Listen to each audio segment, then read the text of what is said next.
Signori, buongiorno, sono Alfredo Pio. Sono un sardo trapiantato, sembra quasi una barzelletta, in un campo a Roma.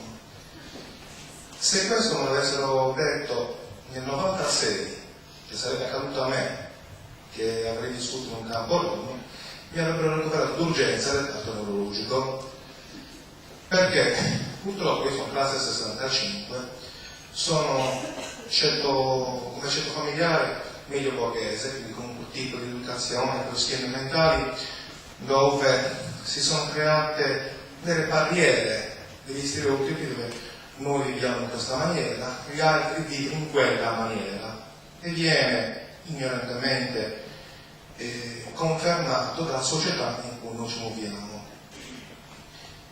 Poi, grazie a Dio, con le esperienze lavorative, sono entrato come guardia giurato in un campo a Roma e ho scoperto che tutto quello che purtroppo mi aveva insegnato la società e in parte la famiglia era una grande bagianata. Perché ho scoperto che questi cosiddetti zingari, tanto bisgradati, tanto giudicati ladri, sporchi, chi più ne ha più la metta, alla fine erano come noi, con i loro principi e i loro difetti. Non li voglio né santificare ma neanche condannare. Ho scoperto che ci sono in mezzo a loro persone corrette, oneste, sensibili e dei grandi disgraziati, ma come nel mio vicinato di casa, uguale, c'era il simpatico, c'era l'antipatico, c'era l'ignorante, c'era il delinquente, esattamente come noi. Una cosa c'è da dire: hanno dei valori che noi purtroppo abbiamo perso, il senso della famiglia. Io ripeto, sono un sardo, diciamo che il contesto della famiglia, io sono un figlio unico, quindi al di fuori dei miei genitori avevo zii, cugini, ne frequentavo un decimo rispetto alla mia, famiglia reale.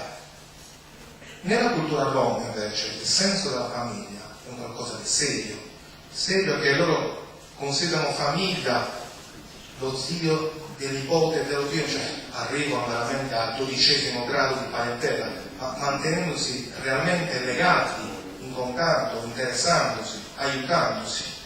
Noi basti pensare che spesso e volentieri nelle nostre famiglie, quando senti parlare del cugino, sì, va bene, e lascia decadere la cosa. Quindi questo mi ha fatto capire che noi dobbiamo prima di tutto imparare a conoscere prima di giudicare, prima regola, e soprattutto sentendo e provando con la propria esperienza, con il proprio intelletto, sentire per poter giudicare.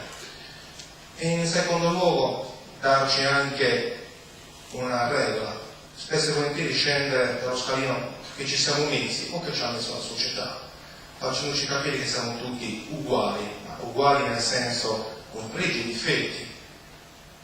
Semplicemente questo. Grazie.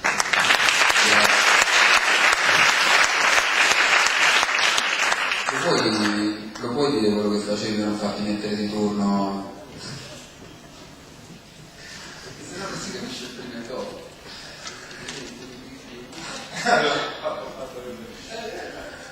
Quando nel 96 appunto ho iniziato a lavorare come guardia notturna al campo a Roma, prima dell'entrata in ditta, al mio principale gli avevo detto chiaramente: guarda, dammi servizi più pesanti, degli orari più allucinanti, pur di non farmi montare al campo a Roma, perché soltanto il pensiero di avere a che fare con gli zingari.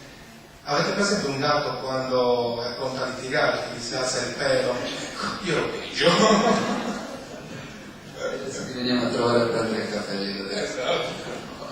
Grazie a te.